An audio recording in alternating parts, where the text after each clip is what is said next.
What is up, guys, and what is going on? Welcome back to Cozy Talks. This week we got UFC 322, The big one. Jack Della Maddalena versus Islam Makhachev for the welterweight title. And in the co-main, we have Valentino Shevchenko versus Zhang Wei Li for the strawweight title. I'm excited, dude. This is the big one. This This is is a insane card. this The is not this only is by far the most stacked card for the year.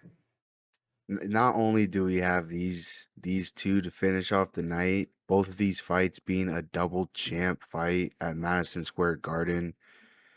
Every like you just said, every other fight on this card is just insane. The star power we got leading up to the Yeah, main card, some of the names we got in the prelims, man. yeah, This is gonna be a crazy card, and I hope you guys will be watching from start to finish because we most definitely will. yeah. And before we get into it, guys, if you haven't already, make sure you guys like and subscribe and leave a comment. Share this with some MMA fans if you could. We appreciate it very much.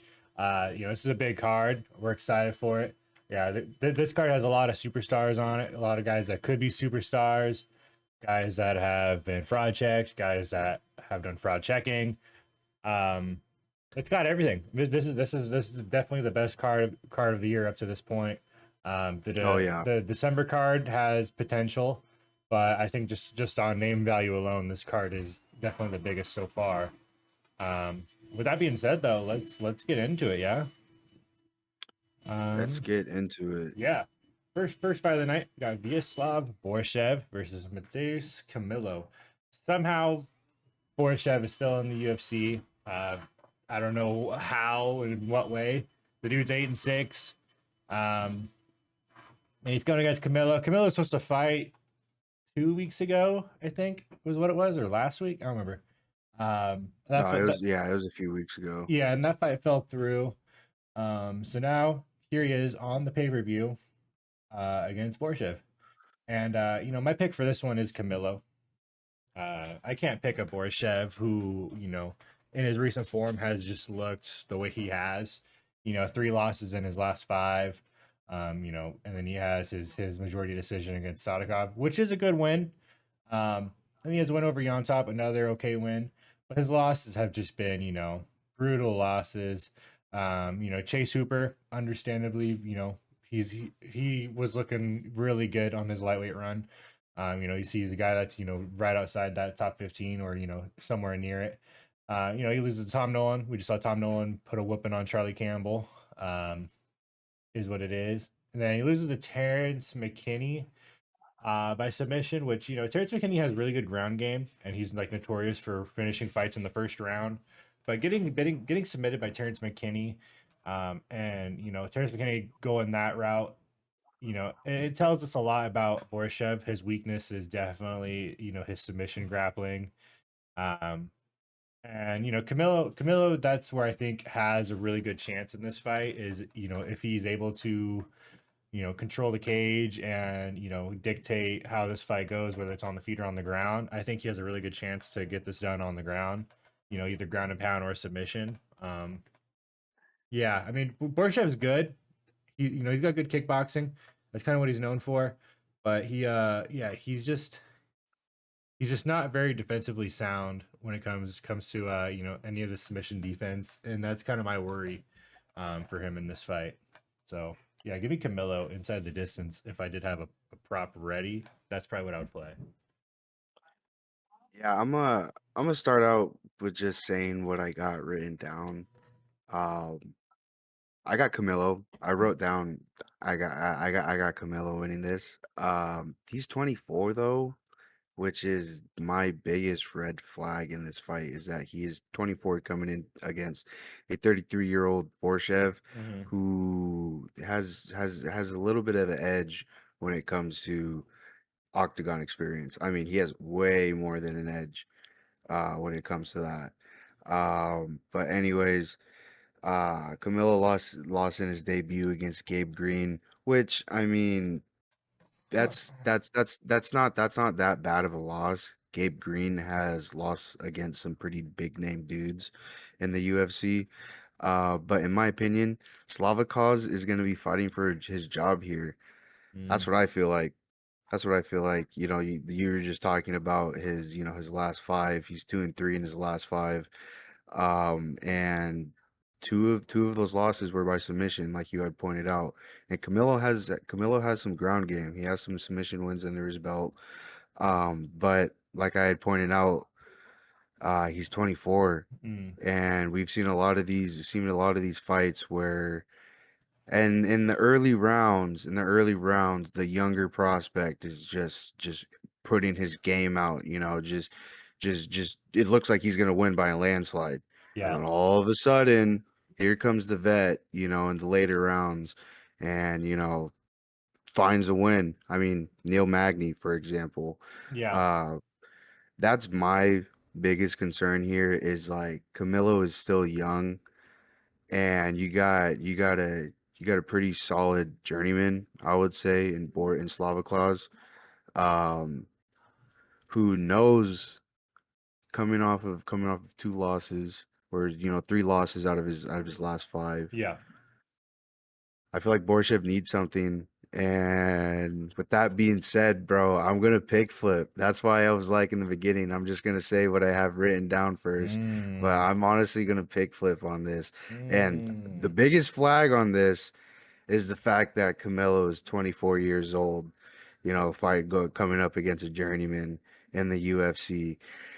It just all depends on fucking just Slava Claus, if he could fucking, I don't know, defend some of the grappling, because that is another thing I have written down here, is that it seems like that's the game plan to beat him, is a submission. Yeah, Uh, but like I was saying, I feel like Camilo's gonna come out hot. He's gonna look real good early, but it just depends if Slava Claus can survive that.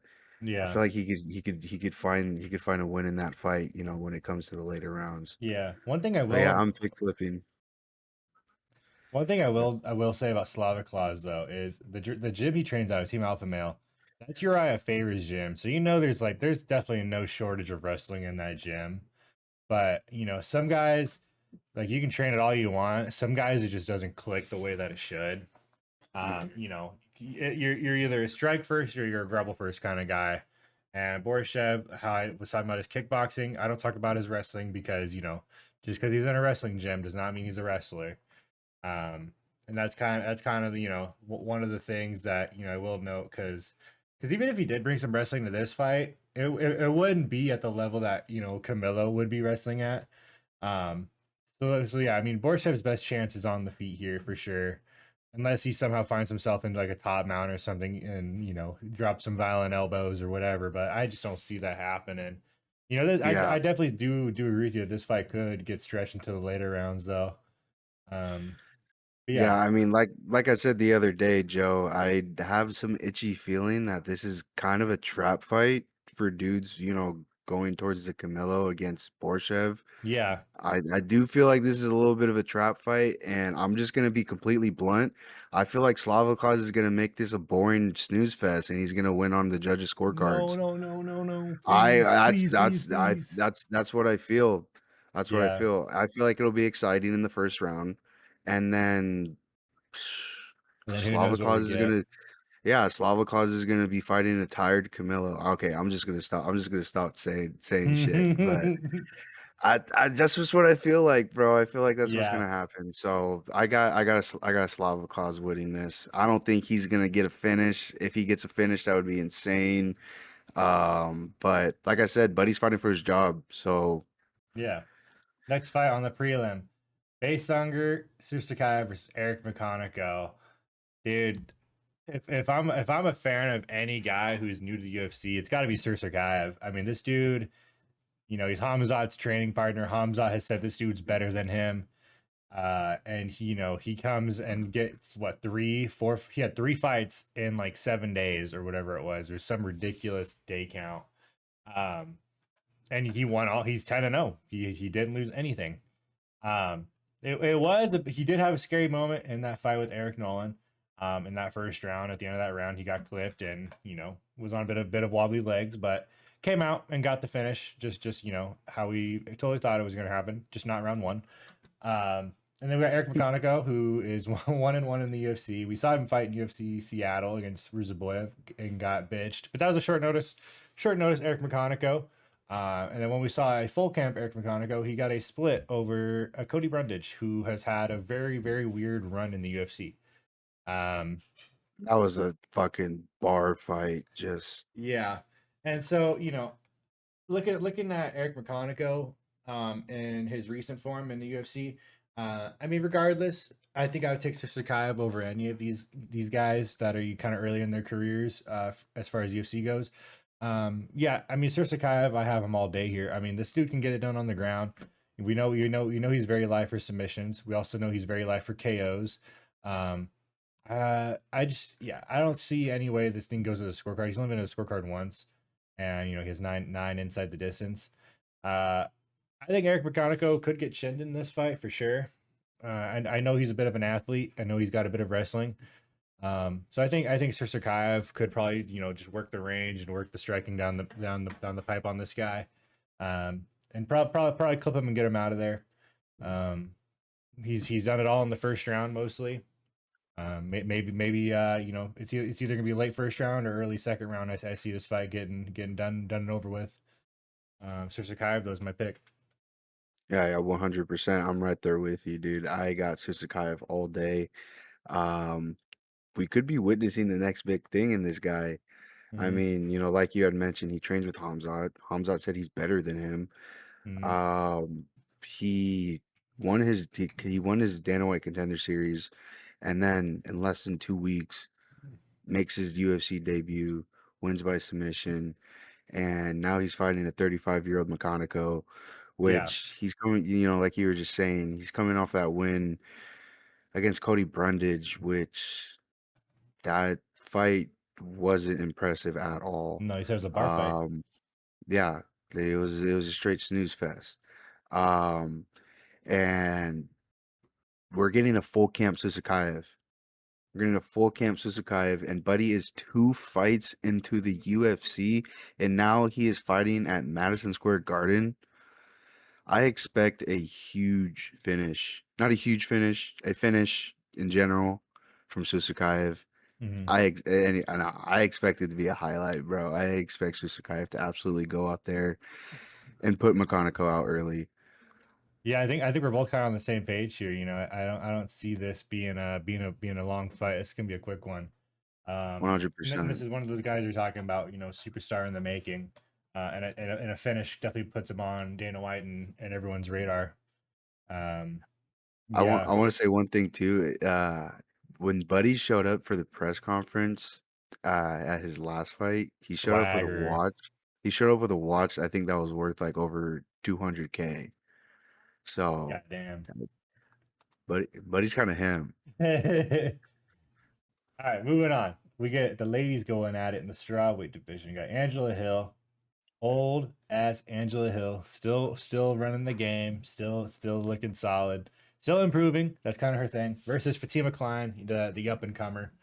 Uh, we just got done watching a highlight the other day on Fatima Klein, watching her head kick knockout, which is her most recent win over Melissa Martinez, which was dude, the way she threw the kick, like just off the Nah, it was off the just kick yeah. or off the counter for Melissa's overhand left. That was just crazy to watch how she pulled that off. And it landed very flush, shin to the temple. Uh, yeah, but you get Angela Hill here. I mean, this is one of those fights that, like, this is the fight that you look at as, if there is ever going to be a prospect killer, it's going to be someone like Angela Hill, who has 33 fights, has spent over half her career just in the UFC alone, versus an 8-1 Fatima Klein, who is fighting in her hometown basically in New York, 25 versus the 41-year-old. But I don't think that's happening today. I think Fatima Klein, her striking is very sound. I think as long as this fight stays standing, I think she has a great shot. Angela Hill's never been finished. Well, never been knocked out. Sorry, she has been submitted, but she's never been knocked out. I don't think Fatima Klein's going to knock her out. I think this is a good fight that we're going to see touch the scorecards. I think a 29-28 for Fatima Klein is very live. Um, I don't see a split. I think it's going to be unanimous. But I do think Angela Hill is going to, work to keep this close because, who knows? This could be her retirement fight. Any fight, we've probably been saying that for I don't know since the Tabitha Ritchie fight, since her win over Caitlin Souza, going out on top, since her loss to Yasmin Lucindo. You know, who knows? I think I don't know. Maybe this might be her last one. So it wouldn't shock me to see an Angela Hill go out, one last hurrah and pull off some crazy ass upset. But I think Fatima Klein is riding a really good high. She came to the UFC and lost to Jasmine Jasovicius, who we just saw fight in Montreal, or not Montreal, fought in Vancouver. Um, and that was a contender fight. And then she beats a Victoria Dudikova, who also had a great record. Then she beats Melissa Martinez, who also had a great record. So I mean, yeah, I think Fatima Klein can get this done for sure, but I don't see a finish just because Angela Hill's never been finished, and I think she's going to keep that streak going.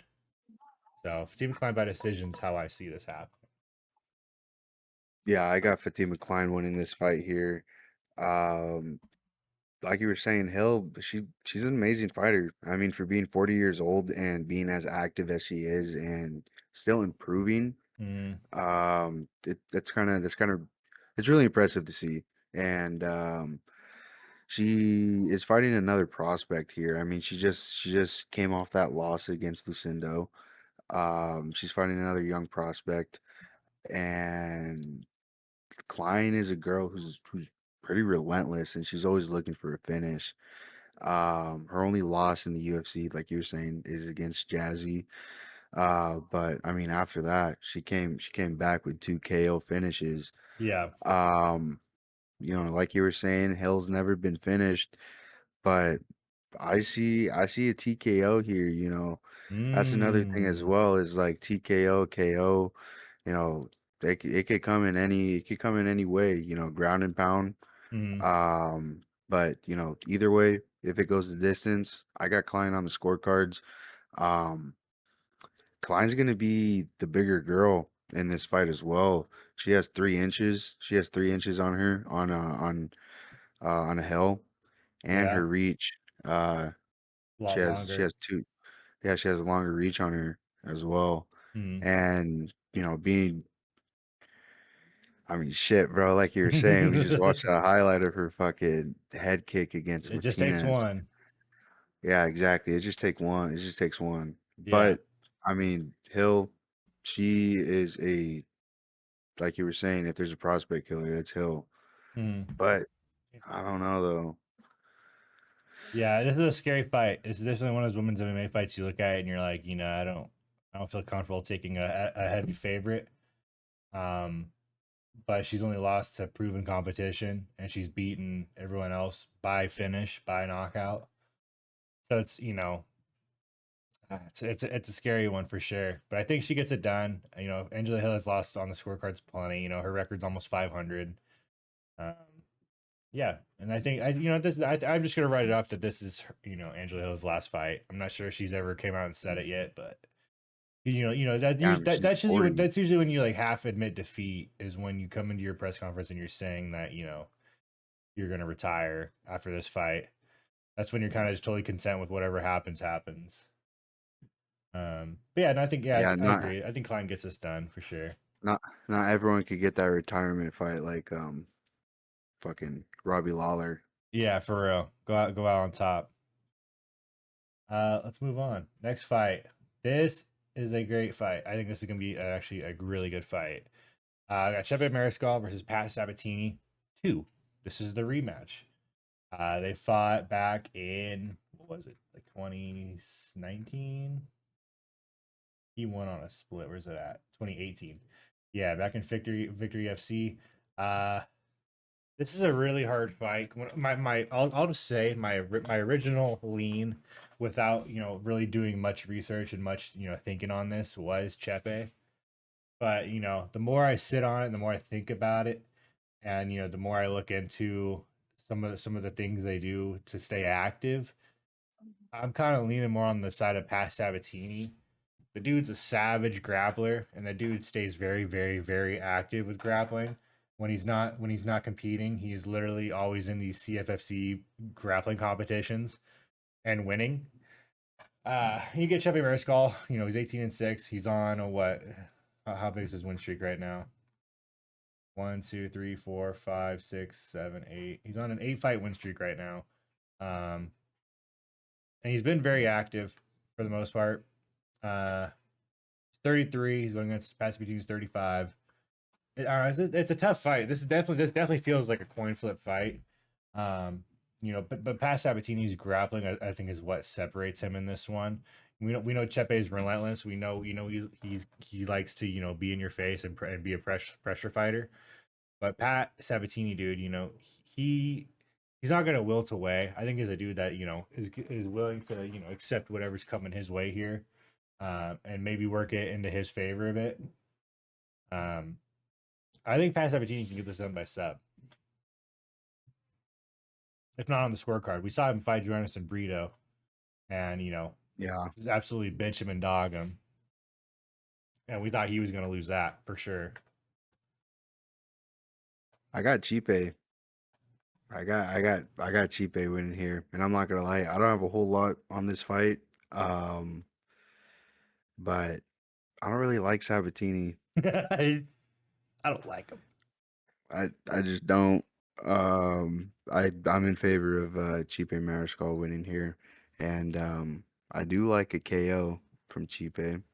I think he could. I mean, Sabatini's been chinned a couple of times. Yeah. Um, who knows though?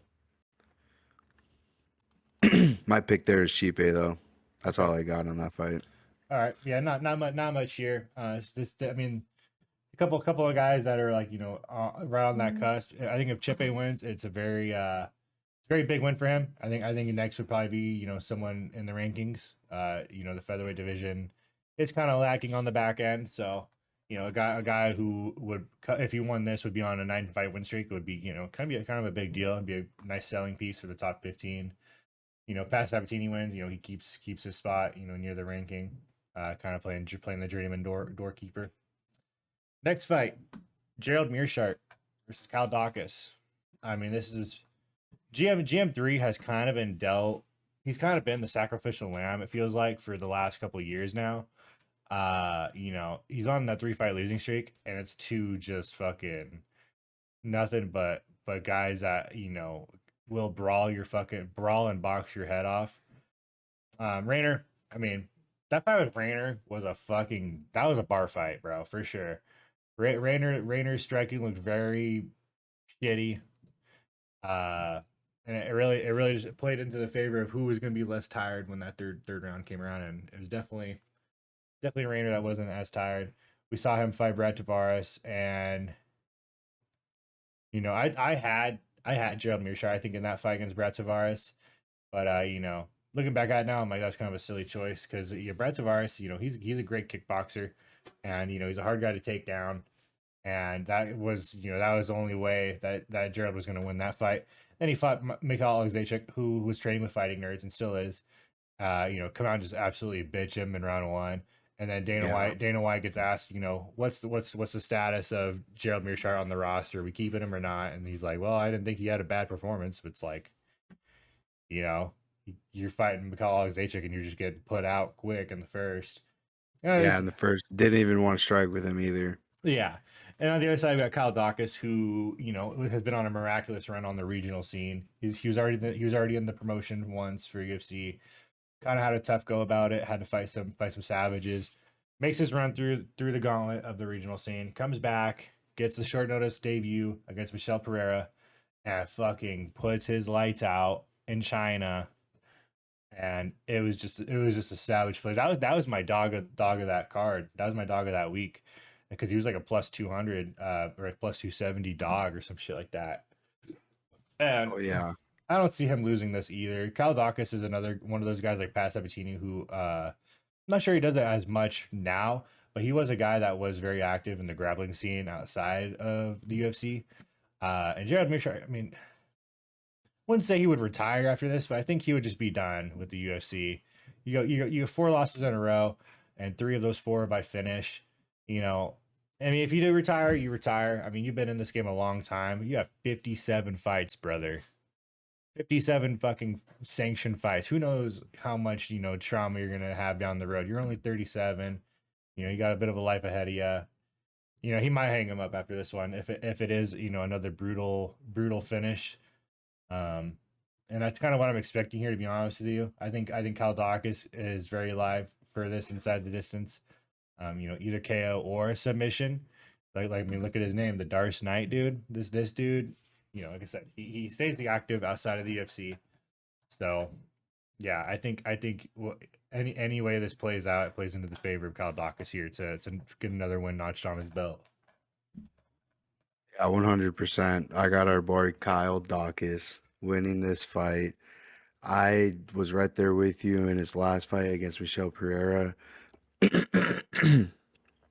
Honestly, if he could do what he did against Pereira and just strike with GM3 and just put him out on the feet, I mean, look, I don't know if you guys watched the fight against McCall, but McCall stood him up every single time he dropped GM3 until he just knocked him out. So I think I got Kyle Dawkins to win by KO here, or if anything by just finish.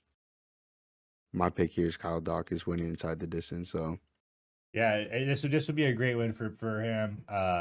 Being a GM3 who's on a 3 fight losing streak doesn't really do you much good as far as the rankings are concerned. But I think it definitely gets you more established for some better competition going forward in the middleweight division. Middleweight division is very, very like congested. There are a lot of guys that are really inactive and kind of just sitting on rankings. Um, who knows? A win here really, especially by finish, kind of gets you jumping up that ladder. You might even be the guy to get Mikhail Zajic next. You know, that'd be a fun fight. yeah. I mean, Mikhail's I mean, looking nice right now. Kyle Dawkins though against GM3, you gotta get a finish though. Yeah, Gotta get a finish against a guy like that. yeah, 100%. Moving on, we get probably my favorite fight. Well, not my favorite fight, but my favorite fighter. One of them for sure. We got Malcolm Wellmaker versus Cody Haddon. This is a short notice fight. Wellmaker was supposed to fight. Do they have it in the bottom of his apology? It Yeah, was it was City, Series City. Yeah, Series City. Series City. Uh, and so they called up Cody Haddon for the fight here. I think they got called like 2 weeks ago. So it is definitely short notice. Regardless, this is gonna be a tougher fight than people probably think meets the eye. Cody Haddon isn't no slouch. I mean, he's 8-1 and he's getting the 10-0 well maker. Cody Haddon, he is a finisher himself. And he might be more of a well-rounded finisher, some might say. He's definitely not just the guy who has the one punch power like Malcolm Wellmaker has here. He's that guy who can, grind it out, make it dirty on the ground, find submission, and he definitely has a bit more of an arsenal to display here. But that's not going to sway my pick. I'm riding with the machine. I'm riding with Malcolm Wellmaker here. He is another guy just like Sir Sakaev that we're talking about that has the it factor, has what that potential to be like a star in this game, and he is a former blue collar boy. Yeah. Always got to ride them former blue collars. All right. I'm pretty sure that's how I found out about him. Was I saw like this video he had posted was blue collar by day, and then fighting by night, Mm-hmm. and it was him welding because he used to be a pipe welder, and then it just cut to him in a cage just knocking dudes out, and I was like, okay, bro, Yeah. like, this guy is it, and then he made his debut, and then I mean he most definitely delivered, and then fought again, and did the same exact shit. But anyways, with that being said, my pick is Malcolm Wellmaker. Um, I think in this fight though, I think Cody Haddon is gonna test his wrestling. He's gonna test his grappling here, Mm. and I think if Wellmaker can defend that, and he could avoid some of that, Cody, I mean, Wellmaker's gonna find a finish here. I I gotta go with it again. That right hook is just something else. Money. Yeah, 100%. So Yeah. yeah, I got Wellmaker getting another highlight finish. Yeah, if Lawmaker gets another finish here, dude, I That's think huge. That's huge I for think him. you really catapult this guy up and you really get it moving because he's one of those older prospects. He's 31 and a half. He's got to get Hmm. he's got to get chugging along. And that's no knock on him. That's just, UFC, if they see this guy get a finish again in the UFC, they're like, dude, we got to get him moving. He put out fucking Cameron Simon, a guy who, only lost to Peyton Talbot and put him out in an even more violent fashion. And then he beat Chris Mutino, who was on a bit of a tear in the regional scene after his loss to Sean O'Malley. And, comes up and he did what Sean O'Malley couldn't and put this dude out. You got something special. I'll be right back. Yeah. Next fight, we get Aaron Blanchfield, and Tracy Cortez in the flyweight. This was the featured prelim, but they kind of moved some fights around. So now to probably just a regular prelim fight. Um, we get Aaron Blanchfield, who was on her little run through the flyweight, was on that cusp of being a title fighter. She got that loss over to Mino Fioro. That one was what set Mino up to fight for the title. Winner of that would have fought Valentina at the time, but she lost, and then she gets the Rose matchup, beats Rose. So now somehow MMA math works to where you're getting a Tracy Cortez after losing to Mino and then beating Rose. You fight down in the rankings again to fight Tracy Cortez, who is on a one fight winning streak, lost to Rose, and be a Vivian Arujo. So I'm not saying there's some sort of conspiracy or Dana White privilege here, but it really smells like it because Erin Blanchfield, she should not be fighting down to a Tracy Cortez, especially a girl that lost to a girl that you just beat. Kind of a weird matchup in my opinion. And I definitely favor the side of Erin Blanchfield a lot more in this fight, just because her wrestling is so suffocating, and she, both these girls have some really unpolished striking, um, but I don't know. I really like the side of Erin Blanchfield in this one, just because MMA math is just really making my brain hurt here. One beat Rose, who has phenomenal striking and has really, really okay, really good wrestling, and the other lost to her in a 5 round fight. Well, it was 5 round for both of them, but still, I got to ride with Aaron Blanchfield here to grind out a 3 round decision. Hard fought, probably 29-28. Yeah, I'm right there with you. I got Aaron Blanchfield winning this fight. Like, am I crazy Like for thinking about that though? Like, how the hell is Tracy Cortez coming and no, getting a fucking Aaron Blanchfield? no. I mean, I do agree that like Tracy Cortez has gotten pretty popular, not just with Shout out the Jose Cuervo. fans. Yeah, not with just the fans, but Yeah. with just like the UFC in general. I mean, The Rock, which I'm pretty sure The Rock is like one of the owners in the UFC. I don't know if he owns like I'm pretty sure he owns a part of the UFC. But anyways, Buddy posted about Tracy Cortez on his Instagram the other day, and I agree with you. I think there is a little bit of privilege going on here. But either way, I got Blanchfield winning this fight. I mean, I think Blanchfield just has a way bigger, or just she has more of an edge here. She has more of an edge when it comes to the level of competition she's faced. And like you said, she beat Rose.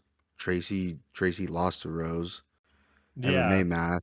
And another thing as well is like they fought prior in 2019 on the regional scene, and Cortez won. Um, I don't know if you had said that. I didn't hear that. I was talking Um, about that, but it's fine. oh, so It's sorry. whatever. No, whatever. But I mean, nah. I think Blanchfield just has more of a dog in her.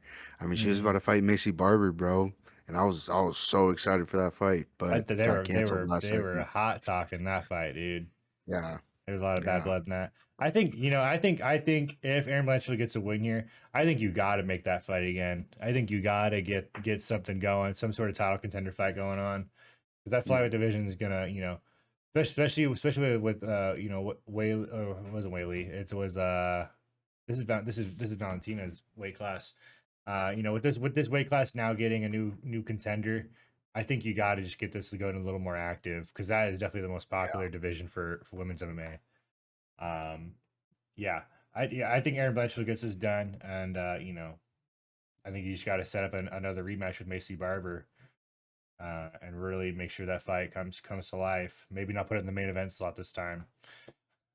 I mean, Co-main. yeah, something good. But yeah, let's move on. So now, okay, so this is the featured. Okay, so the next fight on the Yeah, prelim is Roman Kopylov and RoboCop. And I'll just say my initial lean on this was RoboCop, even though I am a pretty good fan of Roman Kopylov. I've been watching, I've been picking up on his game since that Josh Frem knockout. Uh, he's just got that wiry frame that is really doing him well here in the middleweight division. He's got fucking lightning fast kicks. He's got great kickboxing. Uh, his wrestling is my only concern. Really is just that alone. Uh, he manages distance well, and he fights off the back foot great. He's got great counters. And he gets a guy like RoboCop who, you know, I always think back to the CLD fight when he beat CLD, uh, because he was getting pieced up on the feet, and he just made the fight dirty, found his way to the ground, won the control time, got some striking done on the ground, and that's what I think is going to happen in this one. I think we're going to see a RoboCop get grimy, and get this done on the ground here. He's definitely the bigger guy. I mean, the dude is nothing but muscles. He's built like the thumb people. Um, he's got the 40-year-old look, but he's only 33. He's a credentialed BJJ player. Um, yeah, I got RoboCop in this one. sorry, I keep turning over because my cats keep trying to get into the sink. Um, but I got Roman Kopylov in this fight, dude. I see Roman being the faster and more technical fighter against RoboCop, Uh-huh. but I mean, I'm not gonna lie, I do agree with everything that you're saying. I do think that Rodriguez is gonna eventually take down yeah, he's gonna eventually take down Kopylov, Mhm. and Kopylov is gonna struggle with having to get back up. Um, but if Kopylov could avoid that, and he can also avoid some of the heavy exchanges coming back to him from fucking RoboCop, um, I think Kopylov wins here, and he might get a finish. I mean, RoboCop's been KO'd in his career. He's been KO'd 4 times. Kopylov's never been finished.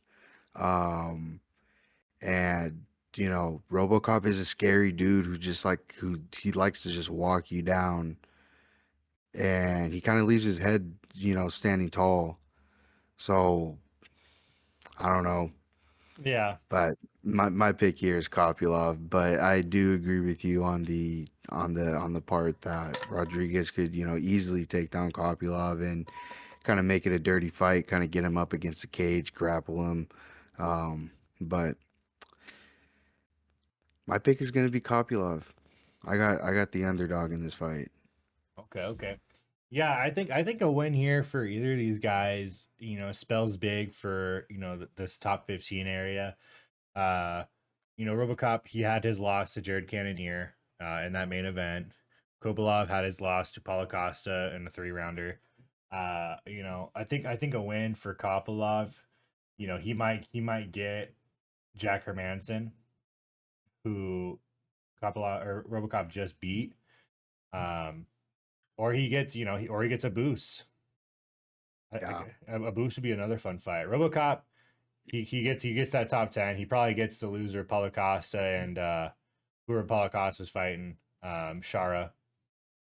Either of those would be a fun fight. Get two fucking meatheads in there, RoboCop and Paulo. That'd be fun. But yeah, I like that. Now we get to talk about this fight. Oh, brother, we I get just want to start off. I just want to start off with this real quick. I am actually kind of mad that this is the new featured prelim according to Tapology, because when I had done my write-ups, Aaron Blanchfield and Tracy Cortez was the featured prelim. Why the fuck is Bo Nickel continuing to get this type of stage for this him? privilege. Yeah, I mean, the name value is obviously through the charts if you want to talk collegiate wrestling, but when we're talking UFC, the dude is unproven as all fucking can be. Granted, his one loss is to Rainer de Quitter. Uh, but Rainer. Let's not take that away from Rainer though. Rainer was fucking very active on that run. 5 fights in a year is pretty crazy. And he gets Rodolfo Vieira, who is a highly credentialed, BJJ guy. Phenomenal grappling. It's American. It's definitely gonna be American wrestling versus Brazilian Jiu Jitsu in this one, and more oftentimes than not, the American wrestling does pretty well in this position. But my concern is the size of Bo Nickel. When he fought Rayner, he was clearly the smaller fighter, and you look at Rodolfo Vieira, and in his pictures, he looks very very juicy, but when it comes fight night, he's looking a little thick. At least that's how I remember it. Um, but either way, he has very very high level grappling. And he has some okay striking to go with it. That's one thing that Bo Nickel did not really have. He had that one knockout against what the hell was his name? There was a guy who had like no camp, Val Woodburn. He had that knockout over Val Woodburn, and it was Woodburn. like it was the weirdest punch sequence. It was like dude was throwing a punch, hopping back 3 feet, coming back in with another shot, and it was like they weren't even combos. He was just throwing like a 1-2, hopping out of there, maybe throwing a one, getting back, and it's just like what are we doing? You're not even like trying to really engage with this dude. But it worked because Val Urban wasn't coached. That was Val Urban's kind of his downfall there was he did not have any sort of corner going for him. But yeah, I mean, if Bo Nickel's not filled out, and I don't think he is, we were kind of just looking at his embedded video when he was hiking with his family, and he doesn't look like he's very much in the weight room or really anything. He's kind of looking the same, and that's kind of my worry here. I mean, he's not the -1,000 favorite that the UFC was trying to shove down our throats here. He's a bit more of a modest 2-1 against a Vieira who has been, mixed in his last five, but he's beating Cody. Honestly say, I would honestly say this fight's a pick 'em. Yeah, he beat a Cody Brundage who Bo Nickel took to a decision. Or no, he finished him. Yeah, he finished him. Never Hmm. mind. I just remember that. He beat Armin Petrosian, who was kind of around that top 15 for a while, and was being a bit of a problem. He's a great kickboxer.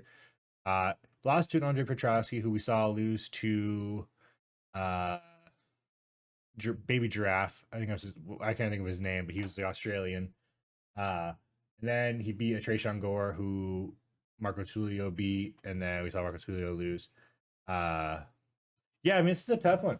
It definitely feels closer than these odds suggest, and for that reason, I'm really probably just going to take the Rodolfo Vieira money line here.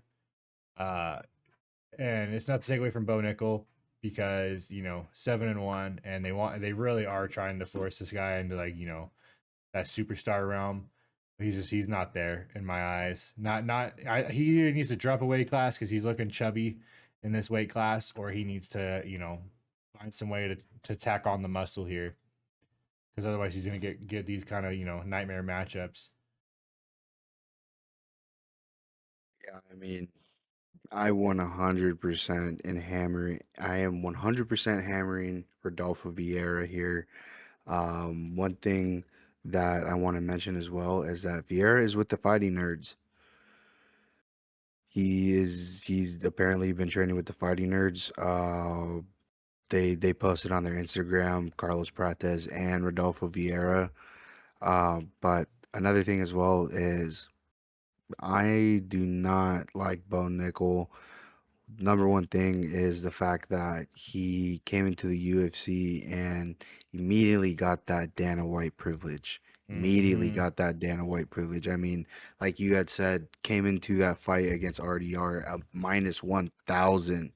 Mm-hmm. Anything, anything with RDR winning on it was insane money, was just insane odds.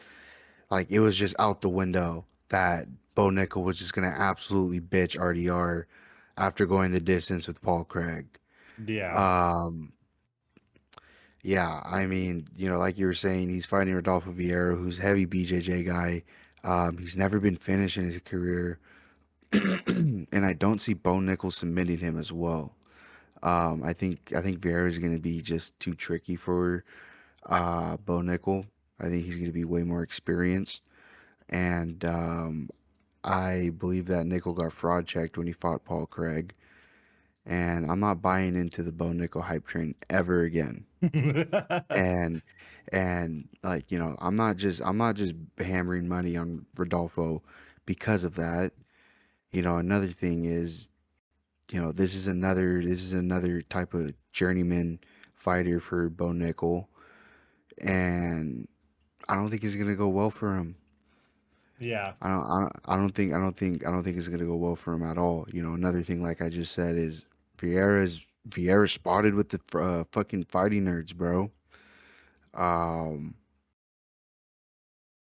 yeah, give me Vieira here. Most definitely gonna be having Vieira money line on some of my tickets. So my pick, if it's not obvious, Rodolfo Vieira. Yeah, yeah, yeah. All right, moving on. We get into the main card now, fellas. The main card. What is this flag? What is that? Anyway, What is that flag? we get Beneil Dariush versus a Benoit Saint Denis. This one, it feels like a wash. I mean, it's Benoit Saint Denis all day, in my opinion. He ended up jumping to a new camp uh before that roofie fight, and it's definitely showing. I mean, the way he just absolutely bitched Roofy, it was just an absolute one sided affair. I don't know if that says more about Benoit or if that says less about Roofy, because Roofy and the Fighting Nerds, as we could see in that Gene Silva versus Lopez fight, it seemed to be that wrestling and grappling have been kind of their weakness here. And Benoit is a guy that is not going to shy away from the wrestling. He has a lot of submission wins, and almost, almost like 2/3 of this is just submission wins. 15-3. What is he's got? 11 of those. So you know he's not a guy that's going to shy away from it, but he's getting a guy who is a guy that can wrestle pretty well. He's got that American wrestling. Beneil Dariush. We saw him wrestle. Who was a Gamrot? Yeah, he beat Gamrot 3 years ago. Kano. Yeah, he beat Moicano his last time out. He had a loss to Charles Oliveira, but that was when Charles Oliveira was on his fucking goat run 2.5 years ago. He lost to Armin, who arguably should be fighting for the title. So Benil Dariush isn't losing to shitty competition, and he's beating guys that he should beat, in my opinion. But he's getting kind of the nightmare matchup here in Benoit, who is looking back to his freakish self, the guy before Dustin Poirier, uh, and the crazy fucking Moicano slam dunk on your head, fucking dropping the elbows from Mount. He got that fight against Prepelec. Prepelec just lost again, and that on that Montreal, or I keep playing Montreal, that Vancouver card against Dilber. That was a really weird fight. And then yeah, like I said, he just beat Hoofy. I think Benoit can get this done. And I would definitely be an interest. I'd definitely be in the favor of inside the distance for Benoit here for sure. Yeah, I got BSD winning this fight too. Um, he most definitely just looks like a different fighter, after finding out that he wasn't with a camp. He didn't have like a good corner. He didn't have a coach and shit. But now that he does, Mm. and then he goes out and does that against Mauricio Rufy, I mean, he did exactly what he needed to do to nullify Rufy in that fight. Yeah. Um, I think the biggest thing in this fight against Dariush is gotta watch out for that old man strength, bro. Because Dariush is most definitely one of them who still got it like that. Well, I mean, fuck, So he's been in the rankings for a long time. Dariush, oh yeah, Yeah, I mean, he's granted, he hasn't been very active, but he has been in the ranking for a while. I think he was ranked in this Tony Ferguson fight, maybe this Ferrer fight, but he's been in the rankings for a while. Um, yeah. but yeah, Benoit with a win here. We can play matchmaker all day, but Benoit with a win here definitely gets himself a top 10 matchup. He probably gets, I mean, fuck, who would be a good match for Benoit? Uh, let's just look. I'm just curious. See what this top 10 looks like. Charles, he's on a win. We could see Benoit get the Gamrot matchup, even though Gamrot's below him. Yeah. We could see him get. Yeah, there's not really any matchups. He could get the loser of Dan and Armin. But would he really jump up that high though over guys like Gaethje and Charles and guys like that? I don't know. It's kind of tough to say. When you get looking at top 10 of the lightweight division, it's like there is a lot of guys on hold just waiting for movement in that top five. Because that top Yeah. five has been the top five for the last couple of years. It's really like one of the most like unmoving fucking spots in the all of the roster. Uh, so it's really hard to kind of play matchmaker there. You're kind of screwing one guy over in favor of another guy. Kind of talking about the Gaethje Patty situation with Ilya here, but it's really a weird spot to be in. But I think Benoit can get this done for sure, and I think that'll be a conversation to be had another day. Next fight, a fight that I am looking forward to only for one reason, and it's because it has a fighting nerd in it.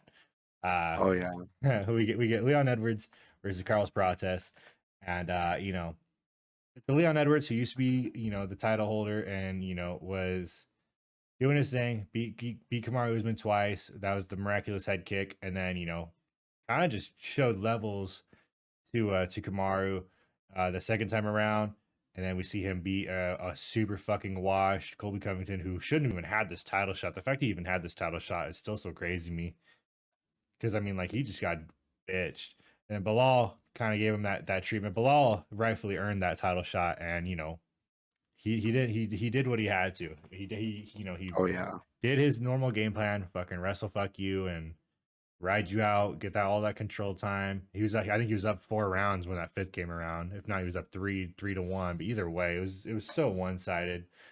And then last time out, he fights a Sean Brady, who a guy who's kind of been dodged. He's been saying in this division, the welterweight division. Um, and we get a guy at Cox Protest who was on a nightmare run, got a short notice Ian Gary, and he sold that fight. Let's be fair here. He sold that fight against Ian Gary.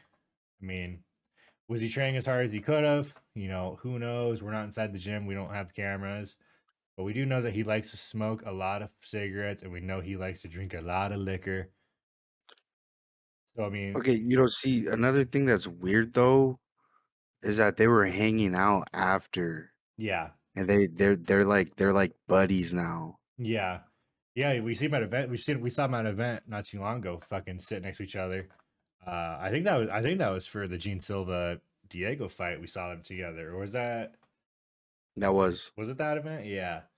Um, yeah, it is kind of weird because after they fought this time, they said that they would fight again when one of them had the title, which is very likely, very very likely. But I don't know. My pick in this one is definitely Prates. As long as Leon doesn't try to pull some bullshit wrestling tactics and get all these trips and be dirty in the clinch, which I will say, if this does get into a clinch, you're going against a guy who is a freakish Muay Thai athlete who will fucking knee your ribs and just drop you to the floor with elbows and whatever he's got to Oh do. yeah.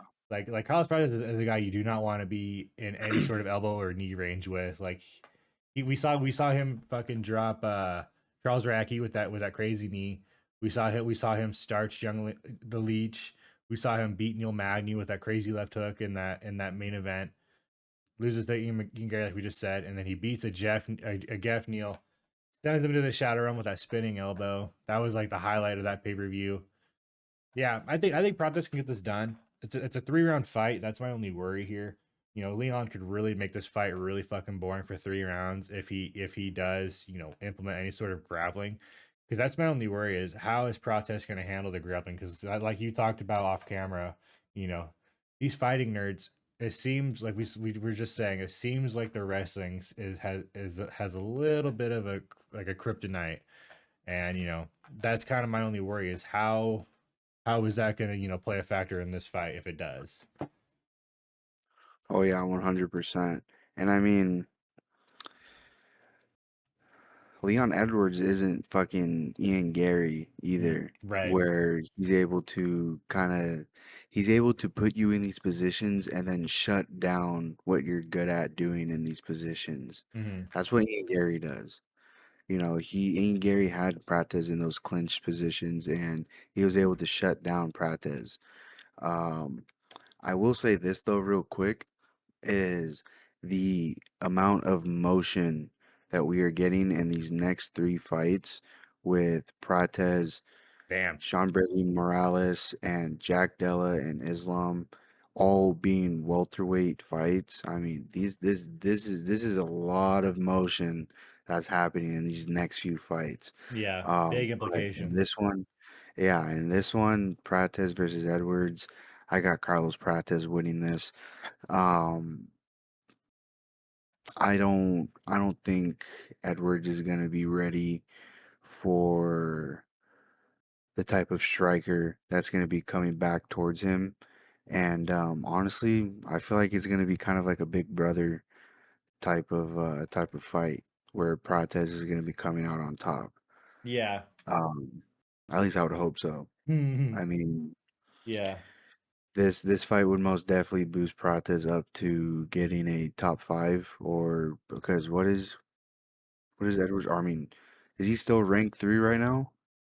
According to Typology, he's ranked 3. I don't know as far as UFC ladder if that's what he is. I would assume so that he's ranked 3 Yeah. or he's ranked 2 Well, because it goes what it goes that and then it goes 1-2. So champ 1-2. I mean, Prates wins this fight. I mean, that's most definitely one more fight and then title shot. Yeah. But for Leon Edwards, though, I don't. If he wins this fight, that'd be pretty crazy in my opinion.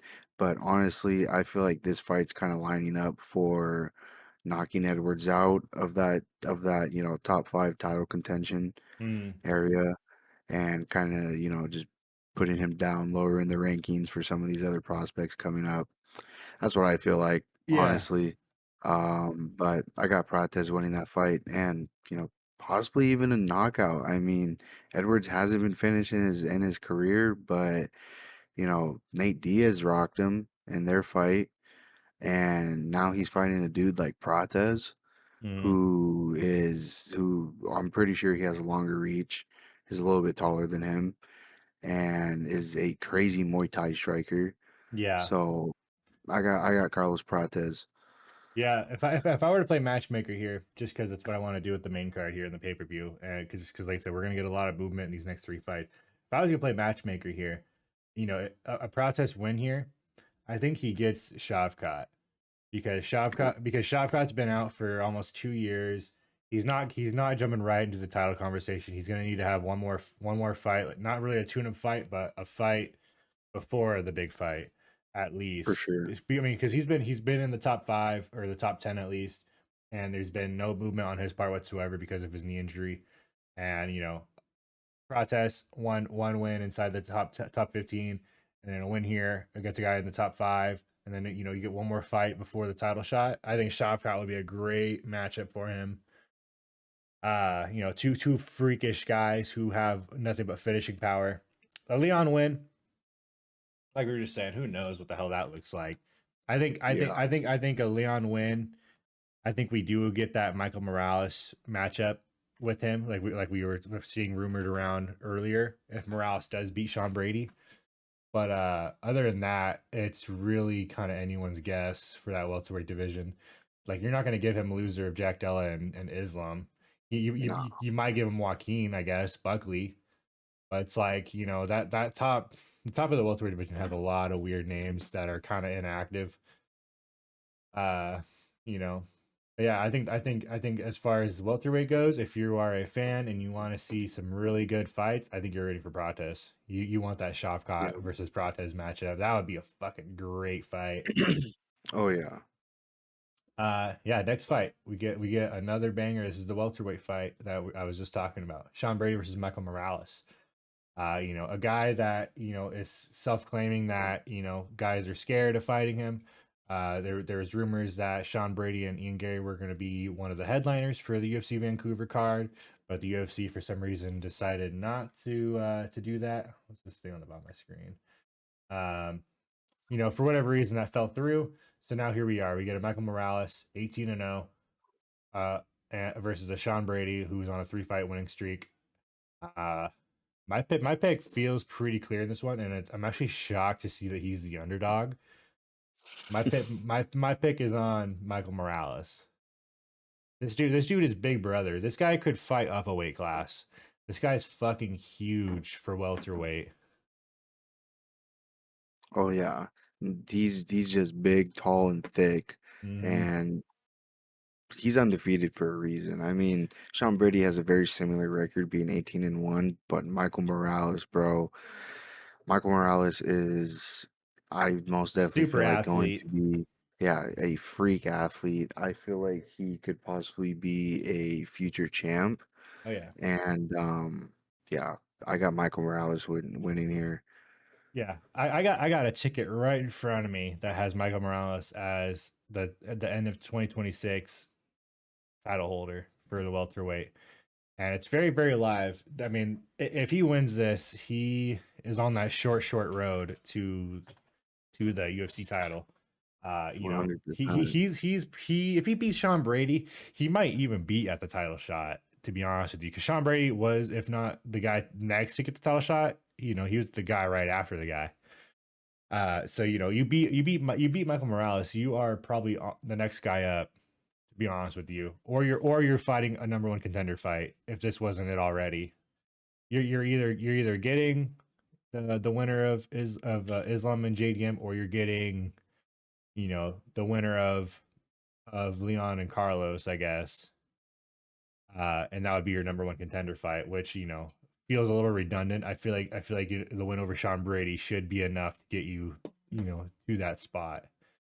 Um, but yeah, I mean, Michael Morales is just so much bigger, and he carries a lot more power in his hands. Sean Brady, he's got that slight boxing to him, but he's just I feel like he's just too undersized, and for him being 18-1 is kind of a shocker to me. But he feels undersized here. We know he likes to work you along the cage and then transition down to a bit of takedown and grind out a submission win like he did against Leon. Michael Morales, it's whatever the fuck he wants. He'll throw the kitchen sink at you and hit you with whatever. Um, and that's what I think can happen. You're gonna dude who got knocked out by fucking Bilal. Like Bilal who? Bilal remember what name? And Yeah, and for and, and real. you expect me to believe that Michael Morales has no shot to fucking you know send you to the shadow realm? Yeah, I think Michael Morales is very live here. This is a 3-round fight. I kind of wish this was a 5-rounder. I'd love to see what Michael Morales' gas tank looks like later in these rounds. But I think he is very live. For a finish here in 3 rounds against a Sean Brady. Um, but yeah, Shit, I'm just rolling bro. on the dog side. I'm not gonna pick a leg here. I'm probably just gonna say Morales money line because it's I dog mean, money. It's crazy. Morales. We did get an opportunity to see Morales in a 5-rounder against Gilbert Burns, And but they got all the it took was first. 1 round. Yeah, he Yeah, took him out in the first. So I yeah. mean, and before that took out Neil Magny in the first as well. Yeah. So honestly, I agree with you, dude. I do feel like a Michael Morales knockout here is very live, especially against a guy like Sean Brady, who is gonna be significantly smaller than Michael Morales. I mean, Michael Morales is just he's just a big, thick guy, bro. And I, This might be Morales is very live here for an underdog pick here. how much aura would that be for Michael Morales, fucking Black Spider-Man, to come in here and fucking just shut down Madison Square Garden. Like, dude, that'd be so I fucking feel like it's cool. very live, dude. I'm excited. Madison Square Garden is most definitely a place where a lot of fights fucking just show out. Yeah. A lot of fights just have a lot of fireworks. Yeah. Yeah. So I mean, yeah, we already played matchmaker for this. This definitely has a lot of implications for who you get next in the title shot, in my opinion.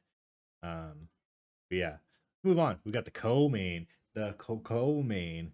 We get Valentina Shevchenko versus Zhang Wei Li.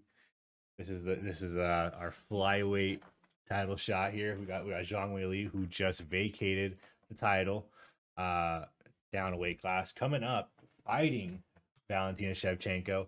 This is that super fight that UFC fans have mocked up for at least the last couple years, because Zhang Wei Li being so dominant down at the old weight class. Valentina, kind of same boat. She's kind of cleared out the division. She had her one loss, back to Alexa Grasso, but then she redeemed it, got that split. Keep getting this weird bar here, but she came in and got that split, and then she's back. She's back on the winning road. So we knew this fight was very very much gonna happen. It was very much like this is like all you have left for these two.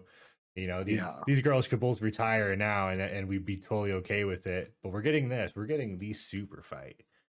Who knows what happens after this fight? But for right now, this is what we got, and I think we should all appreciate it. Uh, if I had to have a pick in this one, my heart says one, and my gut, and my brain says the other. My heart says I want to go with Zhang Wei Li, because I love watching a girl come up and challenge someone on a weight class higher. But my brain is saying Valentina, because she does have the size, and she has a bit more of a striking advantage over Zhang Wei Li, but Zhang Wei Li has that relentless wrestling style. Um, I'm probably just gonna roll. I'm probably gonna roll on Valentina. I'm probably playing scared money here. It might be more obvious than not to take Zhang Wei Li, but I really feel good about the Valentina side in this fight. Yeah, I mean, I got Zhang Wei Li, man. I got Zhang Wei Li winning this fight. I think Zhang Wei Li is gonna be one of those fighters who's gonna enter in double champ status. And I think Whaley's gonna be the fastest fighter that Shevchenko has ever faced. I mean, that's the thing about Whaley is that she is non-stop pressure. Yeah, Yeah. you may get her in a few positions where it looks like you got the upper hand. Oh, just wait until next round. Just wait until she gets out. I mean, Whaley is one of those girls, and she's one of those fighters as well, Mhm. who just has that non-stop workhorse inside of him. I mean, I would compare her to Marab. I would call her the female Chinese Marab. I Yeah. mean, she's not as like heavy wrestling as Marab is, but I mean she's damn near She's as suffocating dominant with as it. Marab is. Yeah, she's very suffocating with it. I I mean, mean, look at what she did with Tatiana Suarez. mhm. She started to really drown Suarez with Xiao Yan. I'm pretty sure is her name. Xiao Yan Oh yeah, almost got that. Yeah, almost got that submission against Zhang Weili, but Zhang Weili fucking turned it around and then just started to Mhm. drown her. And I mean, like I was saying, I said this off camera. The only way to put Wei Li out is to put her out early, or be Rose Namajunas, I guess, because that's the only chick that's beating Zhang Wei Li in the UFC. Yeah. Um, but I don't know. crazy, dude. I see Zhang Weili taking the belt and possibly retiring. I mean, I feel like Would you be opposed to a rematch of this if it does go to the scorecards? if it goes to the scorecards and it's a really close fight, I would not mind seeing a rematch. I Because mean, I think it's very fair to get a rematch here if this is a and close fight on the cards. I'm not gonna lie, this is an insane fight. This is an insane fight to see. Hmm. I've been a huge fan of Zhang Weili ever since she got the belt against Jessica Andrade. Um, and watching that fucking fight with her and Joanna Jędrzejczyk, however you say her last name, that was such an The insane fight Polish to girl, see. yeah, The first one to where the you lumps were know, all over the head and shit. Yeah. yeah, that was a crazy fight to see. Probably one of the best fights I've ever seen. Um, yeah, man, I got John Whaley. I got John Whaley winning this fight. I think it'll be a really close fight. But I think John Whaley will have the upper hand in this one. All right. Yeah, if we want to do a quick matchmaker, yeah, I mean it's pretty obvious what top of the crop is looking like here. You know, if Valentina wins and turns away Zhang Weili, I think she gets that Natalia Silva matchup. You know, Natalia Silva is on another big win streak and she beat Alexa Grasso. After And even that Blanchfield, if Blanchfield gets it, a, statement win here, but you can also say the same for Minot because Minot has beat Blanchfield. that is true. And But Mano's I wouldn't coming want off that I would KO. want to see the rematch though because Valentina beat Minot already. So I think your next That choice is, has yeah, to be Natalia Silva here, and then Aaron gets that rematch or that fight that should happen with Macy, yeah. Silva beat Grasso. and then Minot gets the loser of that, or the yeah probably gets the loser or winner of I like that. Blanchfield and that. Yeah. Okay, let's move on, dude. We got the next fight coming up. Got the main event. Got, Yeah, guys, if you haven't already, before we jump into this main event, I just want to remind you guys if you could leave a like and subscribe, share it with we some of your appreciate it. buddies. Yeah, we really appreciate it. We're going ham on these picks, making sure you guys are well informed to make your own choices if you do gamble, or if you just like to listen to us talk about these, because we do have people who kind of treat this like a podcast, which we appreciate you nonetheless. If you are not interested in betting, we just like to give info from all sorts of angles, so we Oh appreciate yeah, it. And if you have any guys who want to get into learning about this stuff but just haven't taken the time, just show them this. Show them this video. It's not something you got to watch. You can 100% just listen to it, and you'll know more than just the regular guy for sure. Just off listening to us talk. Um, so yeah, with that being said, let's jump into our main event, the UFC welterweight oh championship. my Our God, UFC 322 headliner, Jack Della Maddalena versus Islam Makhachev. I mean, dude, this is where one do of we those. start? This is this, and I would say the co-main as well is one of those fights where if you are a fight fan, where were you when this fight took place? Yeah, Madison Square Garden, JDM versus Islam. Khabib's Khabib's protege, Khabib's fucking this is his product right here. And we get the Australia versus Russia war again. This is a great fight. Um, where I stand as far as a pick in this one, I mean, I've been a JDM fan for the longest, and I really appreciate Islam and what he's done for the UFC. He's number one pound for pound, or he was number one pound for pound. You're saying Ilya might be number one pound for pound right now. I didn't see the rankings, so I'm not too sure. Um, but if we're talking, top of the top, it doesn't get much higher than this fight. JDM, he started in the UFC 0-2. He's on an 18 fight win streak. You got Islam 27-1. He lost in the UFC like I don't remember how fucking long ago it was. It was like 9 or 10 fights ago. This was like forever ago. It was like a flash knockout. You get two guys who are just elite of the elite. JDM with his really high level boxing, his high level striking, and he's been working in his grappling with Craig Jones, getting his BJJ better, getting that anti wrestling down, being able to be more defensively sound. and he's gonna need every bit of that in this fight against Islam. A guy who himself has really good kickboxing, has that sambo style that Khabib teaches at his gym, has great submission game, can lock up a Darce from anywhere, has really strong submissions. Um, it's a tough fight to predict here. It's kind of like the way I talked about this was if I were to like play this any sort of way would be Islam early and JDM late because I think JDM kind of has more of that, if this fight because every fight's going to start standing. And I think the longer this fight stays standing, it plays more into the favor of JDM. And anytime this plays out on the ground, it's going to be 100% in favor of Islam, especially if JDM's on his back, or stuck on the side of a cage, stuck in grapevines or whatever. Um, so I definitely favor the side of JDM. There's no way this fight's going to the scorecards. I'd be very, very shocked if this sees the scorecards, but it could. These are those kinds of fights where you're not always gonna get a finish. And I think we just get to witness a great fight. Regardless of how Yeah. this goes, it tells us a lot about that person and where they stand on that pedestal of some of the UFC greats. Because JDM, he's not quite there.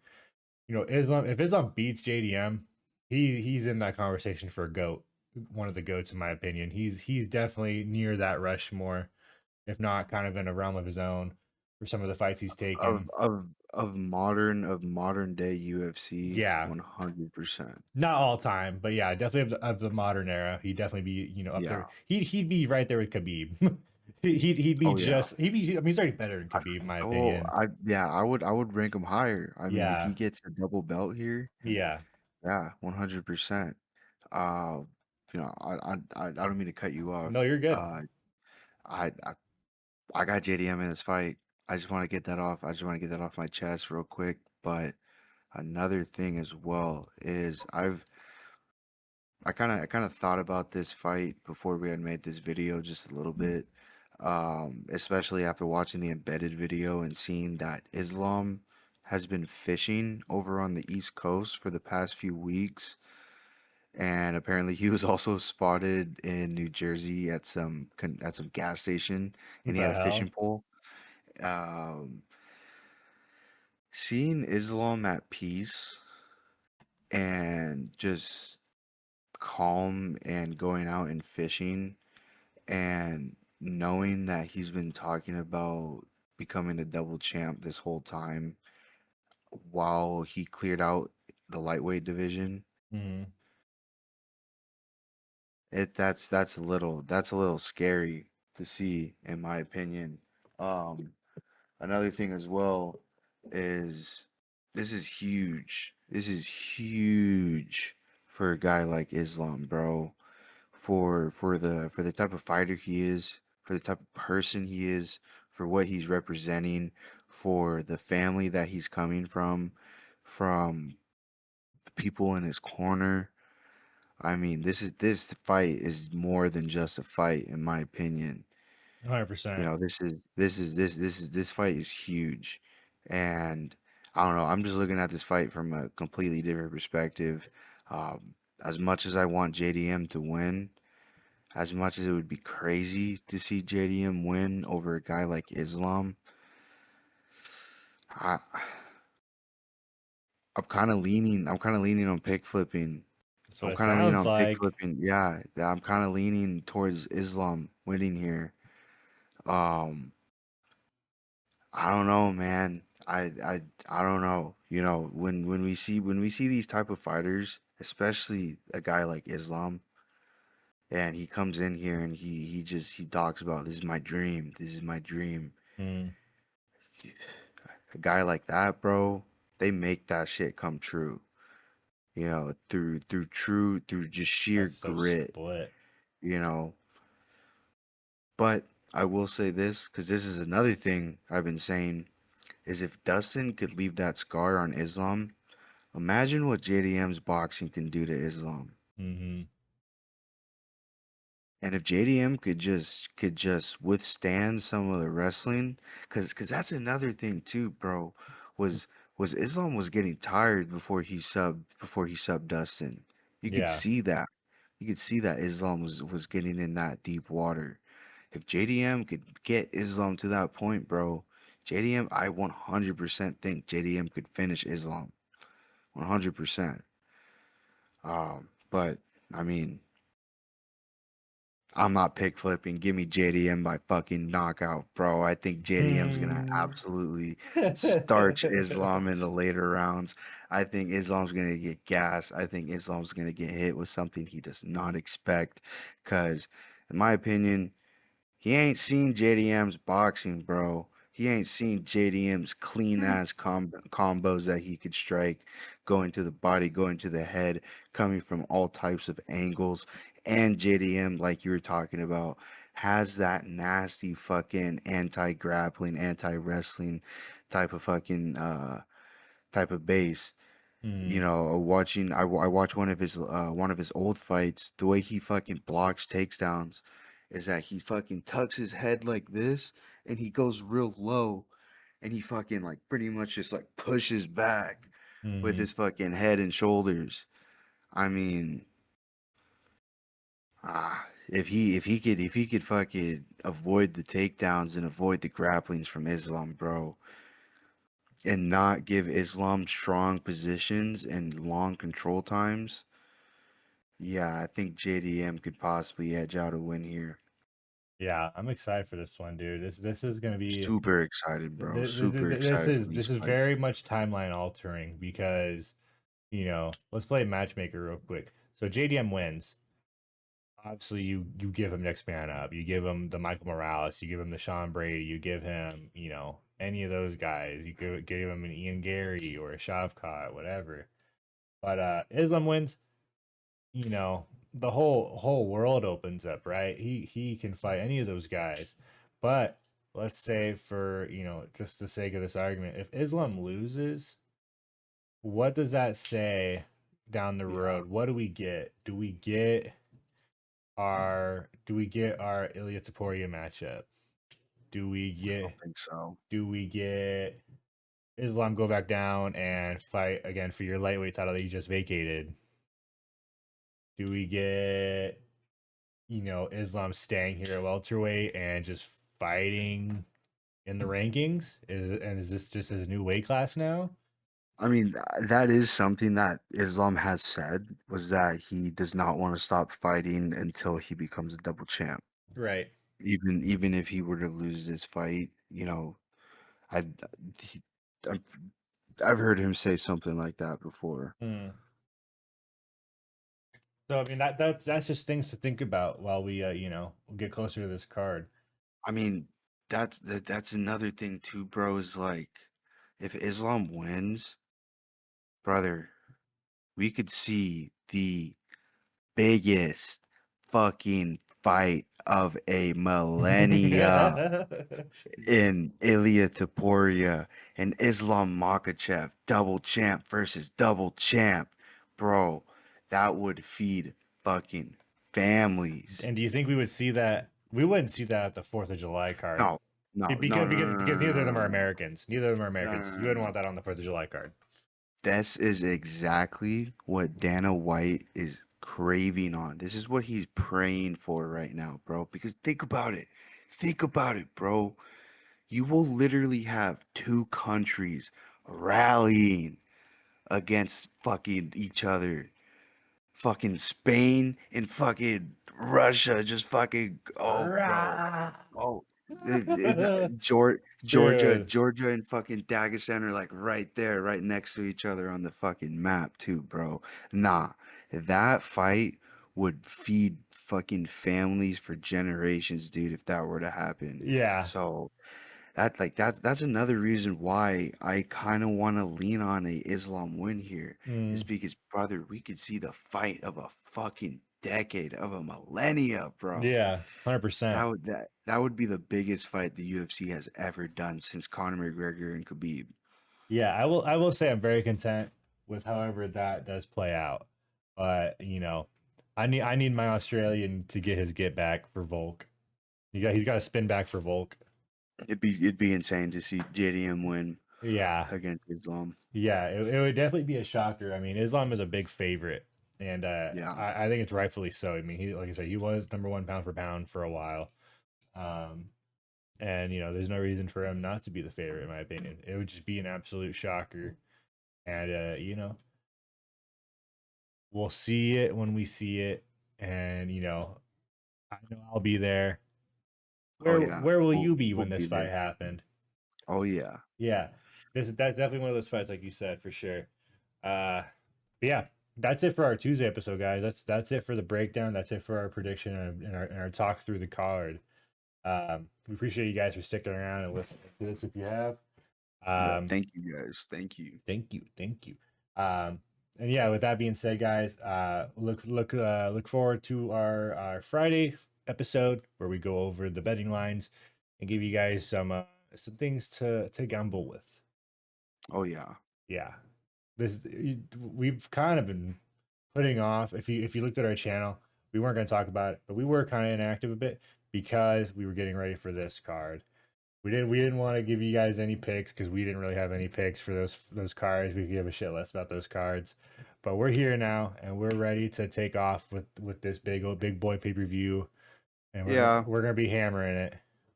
yeah. All that is true, but Joe's lying about one thing as well. We were playing Arc Raiders. Anyways, anyways, we appreciate you guys. We love you. Thank you for sticking around, showing us the support. Um, and yeah, we hope you'll be watching. Yeah. With that being said, Anyways, guys, stay cozy. stay cozy. See you in the next one. Peace.